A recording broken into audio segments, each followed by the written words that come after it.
Have you ever heard strange noises in your house and when you went to investigate you couldn't find a source? Or you've walked into a room and felt like someone was already in there?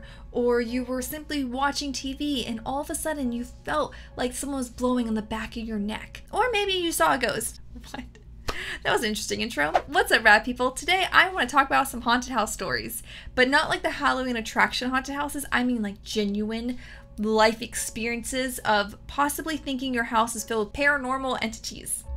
I thought I just saw something in my viewfinder behind me. Oh, today's gonna be real fun to record. But today we are taking over to another creepy Ask Reddit thread where the question was asked, what is the scariest paranormal event that you've had while living in like a house that you felt was haunted? Hold on, I'm not ready for this because I've had my own little creepy experiences before that I've shared, and like whenever I talk about other people's, it like makes me think that, you know?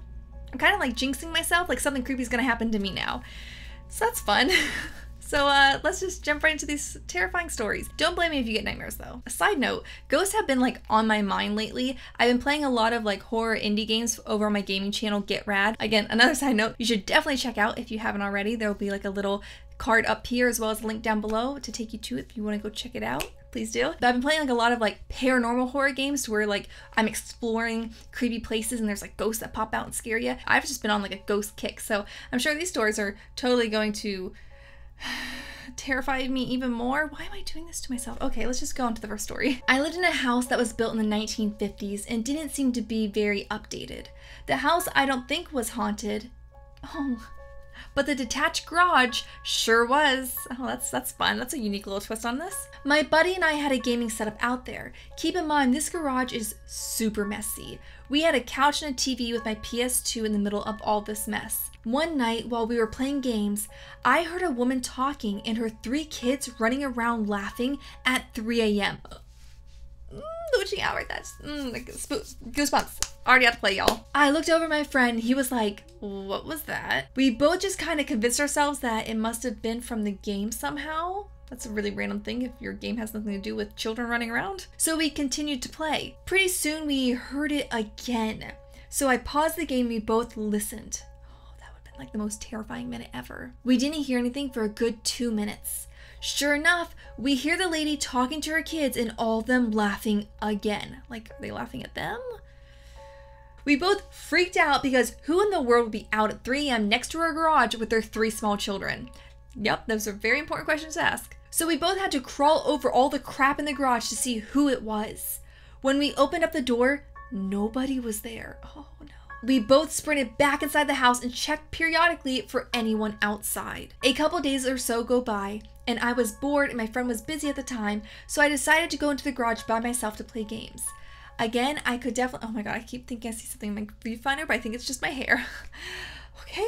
Speaking from personal experience and like from other people, talking to other people that have had similar experiences, like whenever something creepy happens, but like that's the only instance, or maybe it's the first instance of something creepy happening, you try to like brush it off, right? And so a few days go by, which on paper, because you know something creepy is gonna happen again, you're just like, how could you go back into that garage? But like, you had to think of it from a place of what's a short paragraph of spookiness for us is multiple days of nothingness for them. Does that make any sense? Anyways, back to the story. Sure enough, I hear the same thing again with the kids and the mom, but this time the door started shaking. Oh, okay. I immediately froze. Then there was hard banging on the other side of the door. At this point, my body went into pure fight or flight mode. I always told myself that if I was ever caught in a supernatural situation, I wouldn't try to be sneaky. If this thing wants to kill me, it better do it right now. Bold, bold. So I jumped off of the couch, leaped over all the crap in the garage, and sprinted towards that door, blasting through it. I sprinted towards the house without even looking around me. When I made it through the house's door, I vowed to never go into that garage ever again during late hours. Oh, and when I went inside, I realized I stepped on a nail. My adrenaline was pumping so hard, I didn't even feel it. But maybe that's a good thing that you don't ever go in that garage again because, you know, tetanus. That is a really weird situation because like it's just your garage. So on one hand, I would take great comfort in that. But on the other hand, do you believe in the paranormal now? okay, I just heard like the weirdest noise outside my window and that scared me out. I'm just gonna hope it's the wind and not a ghost. We had an Airbnb stay a few days in the summer. It was a nice basement flat. We Airbnb a lot because I don't like hotels very much. It had a small kitchen lounge, bedrooms way at the back. Stank something awful though in the kitchen area for no traceable reason. Whatever, it's otherwise fine. 4 nights of stink won't kill us. The last day, I'm taking an afternoon nap alone in there. I have multiple nightmares. First about some animals attacking me. Okay, that's pleasant. Then repeatedly having the same weird teenage kid's face leap into my field of view in a dream as I drifted back off. That's creepy. It happened about 4 times, so I eventually quit trying to sleep. I put it down to the bad smell messing with me, and I just got up, unable to sleep now. I do have nightmares now and then, who doesn't? But only when I have a fever, so this is new and a bit unsettling for me. The rest of the family go to bed, and I stay up too wigged out by the nightmares to sleep. I don't feel like risking having another one, so I put on the TV and sit on the sofa. And this is a situation I think where most of us have been at some point or another, where you just have a nightmare that just like strikes a nerve, right? Where you just don't want to risk going back to sleep and seeing that thing again. I know whenever I have sleep paralysis, that is definitely a time where I'm just like, you know what? I don't need sleep. A couple of hours after the family goes to bed, the cabinets in the kitchen diner start tapping. And this goes on and off for a few hours. Like someone is tapping on the cabinet doors one after the other. Oh my God. Oh my God, okay, goosebumps. Okay, you are here. You can actually see the doors move slightly with each tap. I then had this distinct sensation of no longer being alone. It totally freaked me out, and this is not my first paranormal rodeo. Oh, okay, well maybe you're just a magnet for the paranormal then. I eventually end up in the bedroom because there was no tapping there and no presence feeling. I stayed awake all night. Everything was already packed, ready to go by the time the family woke up, which is probably smart. My family has no idea. I never said a word. I'm still a bit unsettled by the whole thing, to the point that I'm wondering if anyone is buried under the floorboards. I guess if you have haunted property you can't live in, rent it out on Airbnb. How about not? I would not be able to keep the situation to myself. I don't know, with all these people like not wanting to wake other people up or don't want to scare anybody else, don't want people to judge them. I don't care. If I'm scared in the middle of the night and your butt's next to me, guess what? You're also gonna be scared in the middle of the night because it's gonna make me feel better. But also I'll just justify it by saying safety, you know, because if we're both awake and if there is an intruder, you know, power in numbers. That would make me never ever want to rent an Airbnb again though. Like even if that's the only bad experience I've ever had with the Airbnb, I think it would leave such a bad taste in my mouth.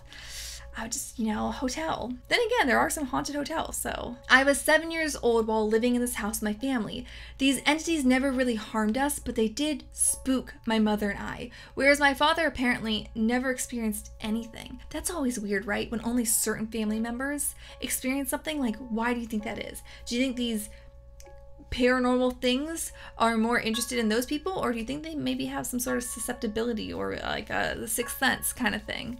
Interesting to think about. My mother would hear whispering from the pipes when she would shower. Okay, that's awful. We didn't have neighbors, so we couldn't blame them. Meanwhile, I would see children running around. At the time, I wasn't scared of it. Well, girl, I'm scared of it. Until one instance.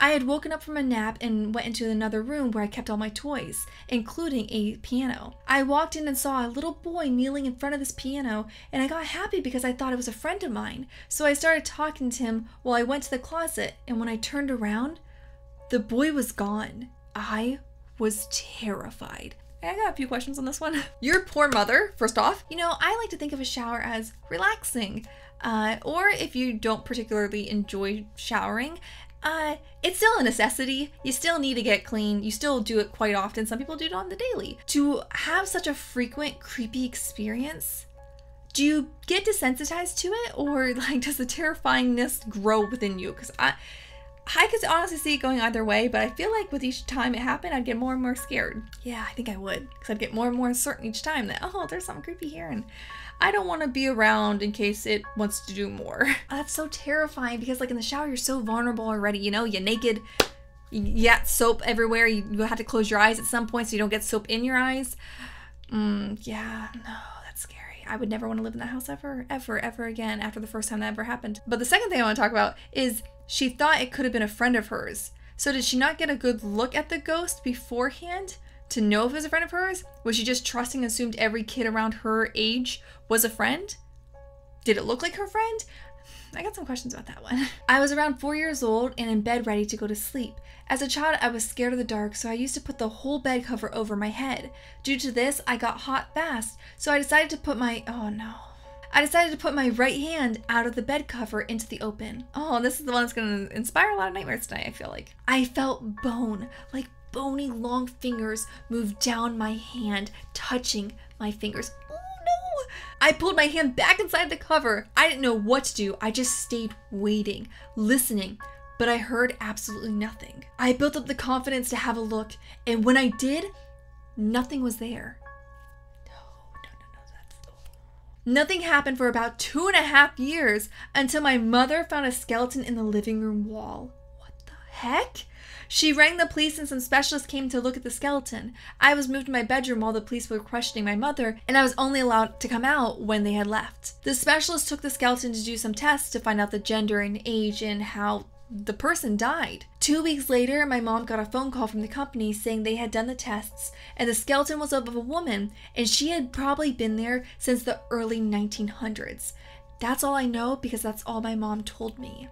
Well, that's freaky, but I guess you should take comfort in knowing that that's really the only creepy experience you had in that house. Now on to the last story of today's video, and it's not at all because my palms are sweaty and the hair on the back of my neck standing up and I keep thinking I see something in my viewfinder, but no, that's not it. This is pre-planned. I was on a 3-week summer course in college. I stayed in this dorm room that was actually pretty nice. On my first night there, I had a dream where this man and woman were asleep and then they were murdered. Okay. I don't remember how exactly. I didn't think much of the dream at first. I mean, I feel like that's a dream that would stick with me, but you know, teach their own, I guess. On the same night, I dreamt of the man coming out of the mirror in my room, all ghostly like. I have lots of extremely weird, hyper-realistic dreams, so I thought nothing about them. I'm so sorry you have such awful dreams. Starting the next night, I heard footsteps coming from above me. Scary since I was on the top floor and there was no way onto the roof. Then on the second week, they managed to go 2 whole weeks with that creepy stuff happening. I'm asking for a room change. Then on the second week, just after getting to bed, I rolled over to face the wall, closed my eyes, and this male voice whispered to me, "Get up." Just even I'm so sorry I whispered that. I could feel his breath on my neck, so I jumped up as fast as humanly possible, lights on, and searched my room from top to bottom, gripping a hurl as I did so.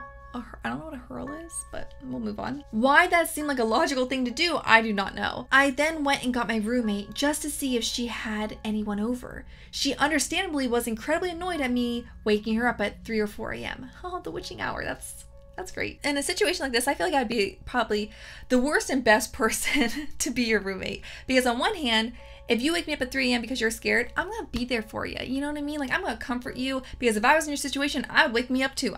Do not suffer that alone. You know what I mean? I'll be scared with them. They can sleep in my bed with me. You know what I'm saying? We can stay up, watch Netflix together. But on the other hand, I'm gonna slightly resent you because since the creepy thing didn't happen to me, now you made me aware of the creepy thing. Now I'm gonna be paranoid of the creepy thing in the future.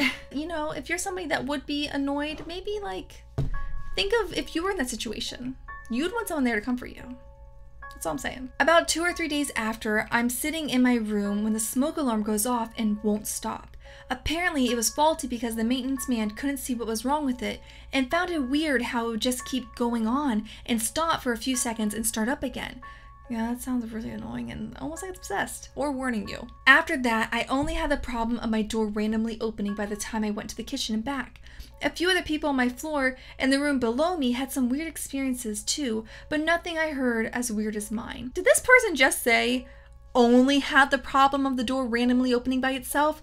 Only? That's a pretty big problem to me, especially if you locked it. If you locked it, how the heck is it opening by itself? Their scale of things to be concerned about is just wildly different than mine, I suppose. Oh, and they actually included an example. The girl who stayed in the room below me had no roommate and often heard knocking on her kitchen door in the middle of the night, which led her asking to be moved due to a weird smell. I guess you can't tell the residential assistant that you think your room is haunted. I can. I'll be the first one to say it. I don't care. I get not everyone believes in the paranormal. I don't even know if I believe in the paranormal fully. You know what I mean? I'm just saying people have some scary experiences and it's scary. But if someone were to come to me and be like, hey, my room's haunted, I'm just gonna move you because like, even if I don't particularly believe in ghosts, I want you to have peace of mind. But also I'm going to feel really bad about putting someone else in that room in case something spooky happens to them. Well, that does it for today's video. Thank you so much for watching. I hope you liked it. And like I said in the intro of this video, I have a gaming channel called Get Rad where I play a bunch of spooky games. A lot of them have to do with like paranormal stuff. So if you want to check that out, when I come join the chill radness that we have over there, there is a card as well as something like on the screen as well as a link down below. You'll be able to find it and I hope to see you over there. And if you're looking for some more spooky Reddit stories, you really dig this, up right now on the screen is a playlist of all the other scary story videos that I've done on the channel so far. And until next time, keep up the radness and I hope you have a great day and it's not filled with ghosts. Bye.